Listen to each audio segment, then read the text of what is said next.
अभी हम सबने देखा कि एक प्रोटेस्ट हुआ यूजीसी नेट की गाइडलाइंस को लेके, जो उन्होंने गाइडलाइंस निकाली है उसका एक प्रोटेस्ट हुआ है।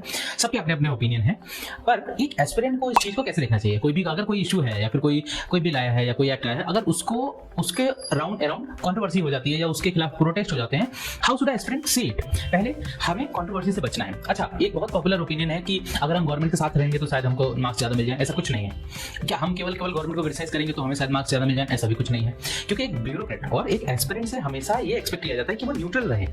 आपको न्यूट्रल मेंटेन करना। अब आप न्यूट्रलिटी कैसे मेंटेन करेंगे अगर इतना सारा प्रोटेस्ट चल रहा है? क्योंकि आप प्रोटेस्ट का पार्ट बनेंगे या नहीं बनेंगे उससे फर्क नहीं पड़ता है, आप उन ओपिनियंस को तो जानेंगे, क्योंकि सोशल मीडिया से आप कट ऑफ कर देंगे तो भी न्यूज़पेपर्स में आएगा, न्यूज़पेपर आपको पढ़ने ही पढ़ने हैं।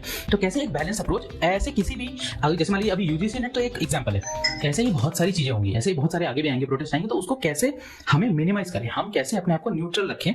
तो पहला स्टेप 1 है go for the original documents. जब भी कोई प्रोटेस्ट वाला इशू आएगा, जब भी कोई कंट्रोवर्शियल इशू आएगा, जो चीज एक्चुअल में ओरिजिनल डॉक्यूमेंट है हमें उसको पढ़ना है। दूसरा, ट्राई टू फाइंड लिमिटेशंस। सब में लिमिटेशन होता है, कुछ रिकमेंडेशन होगी, जैसे यूजीसी नेट की गाइडलाइंस थी, कमीशन बैठा था, यूजीसी नेट की गाइडलाइन जो एक्चुअल में आई, उसके पहले जो कमीशन ने जो रिकमेंडेशन दी थी, कुछ चीजें वो नहीं आई, वही लिमिटेशंस है। और एक्चुअल में अगर आप कंट्रोवर्सी देखो तो एक्चुअल में वही लिमिटेशंस ही हैं। तो हमें लिमिटेशन समझनी है, हमें ओरिजिनल डॉक्यूमेंट खुद पढ़ना है, क्योंकि ये कंट्रोवर्शियल इशू है।